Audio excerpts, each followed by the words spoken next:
Hello, welcome back. So we started with the part of research method design and we have completed two methods. First method we discussed about the explorative research design method, and then we discussed about the descriptive method and diagnostic method. Explorative research method concentrates more about exploring the term and thus it is kept flexible. It is done when no previous knowledge or research is being done on the particular topic. Descriptive research concentrates more to do the analysis or to do the findings in depth related to particular topic. Diagnostic research is very concise about the particular topic. It is related to finding the relationship between the variables and it can be done by considering two questions: how the things are happening, what are the things that are responsible for it, and how can we create the relationship between the variables. So now we will start with another method that is called as the hypothesis experimental method. So we will start with that part, and one by one again we will discuss the various parameters that are related to it. So hypothesis testing research design, this is also called as experimental studies. These are such that it becomes necessary to test the hypothesis of relationship among variables. Now I will explain this statement with the help of example. Now suppose you want to do the market study of the product, and you, depending upon the present situation, you want to find that which product should be launched so that maximum demand should be created. Now suppose we consider any of the festival, maybe the year end, and people are eager to celebrate the new year. So what product will be more useful? The people find it very interesting to celebrate the new year by purchasing new clothes, maybe by bursting the crackers, maybe by decorating their houses, homes. So the product related to all these sectors will be more useful. So what you have done is that it is your assumption that at the end of the year, for enjoying the new year, for the starting of the new year, people may be in need of all these things. People may be in need of the lights, colorful lights. So this is your assumption. Now, depending upon the culture and the region and their need, you want to find out the relationship, because in every country there is a trend in the change in the festivals and again the celebration related to the festivals. So in which country what type of festival will create which type of demand. So this is a part of research, and when you want to do the research, you are trying to find out the relationship between geographical region, as well as you are trying to find out the relationship between the culture and the demand throughout the year. So hypothesis testing research design is what? It becomes necessary to test your hypothesis. It becomes necessary to check your assumptions. Such study require proper procedure, and thus the output become more reliable and unbiased, since it follows the procedure of testing your facts. And once the facts are included, the study becomes more reliable and unbiased. Many of the technological research are carried under this method only. Now, what are the principles that we should follow while doing this method? First is called as the replication. Each treatment, again treatment means what? Experiment that you want to conduct. Each treatment is applied in many sample sets.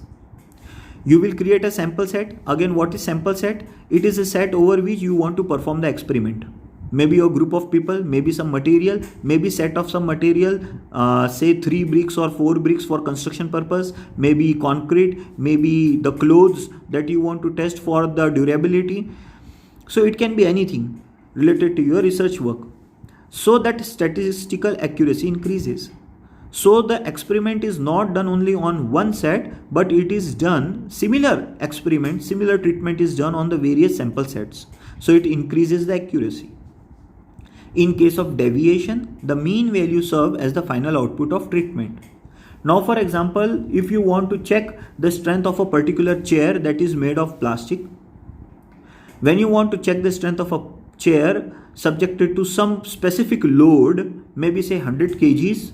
So if you impose a load of 100 kg on a particular type of a chair and then you notice at what stage it fails, so you will conduct the same experiment on the 3 chairs of the same specification and same load will be imposed on it.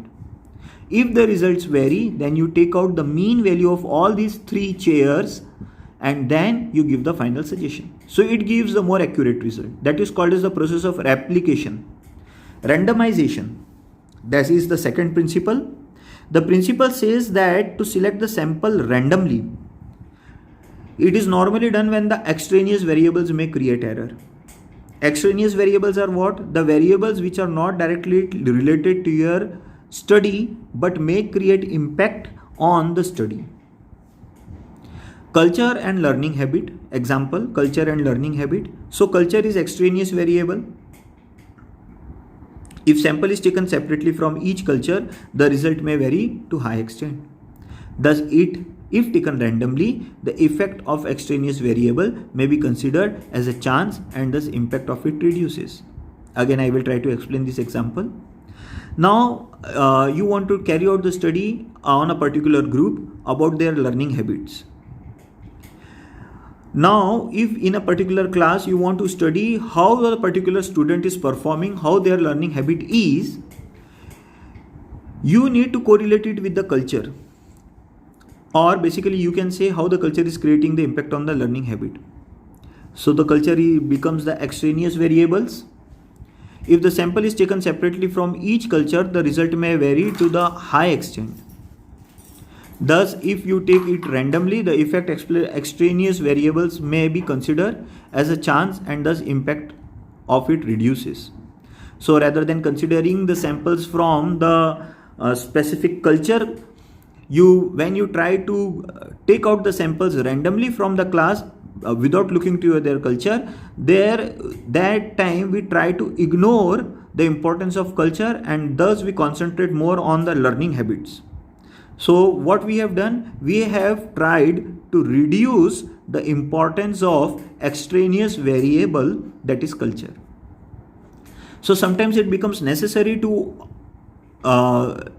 reduce the consideration or to reduce the impact or not to consider the impact of extraneous variable while you are more precise about finding the interrelationship between the variables. Third rule is the local control. Since it is related to the experimental study, it will be consisting of constant variables and extraneous variables, and thus its effect on intervening variables means the experimental error may happen, that we have already discussed, that when the extraneous variables create impact on direct and indirect variables, that difference in the result because of role of extraneous variable is called experimental error.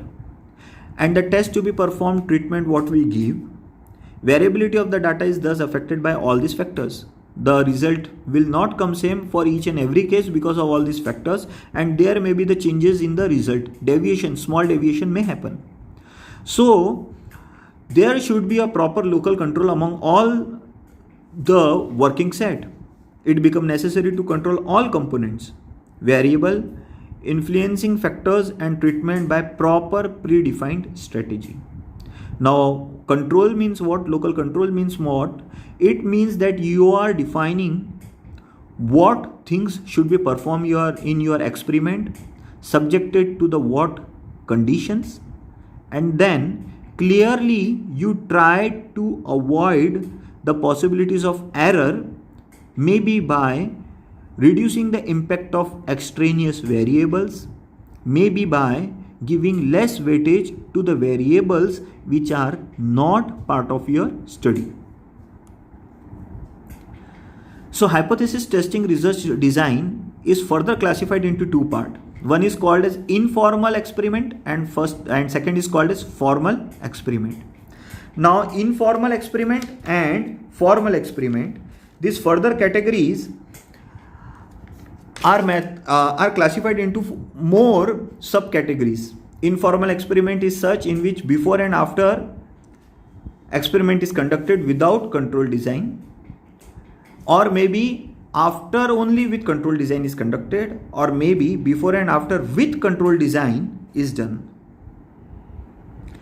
These three classification is based on how flexibility you are giving to the role of variables on your study. Formal experimental design.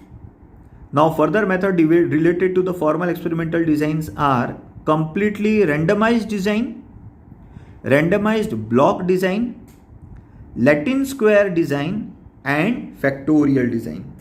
So these are the further methods that are related to the experimental study. Now, as we have discussed that this part of research method is purely related when you want to find out, when you want to test your hypothesis on the basis of facts and figures, when you want to perform the experiments on the set of your samples, this type of method is followed.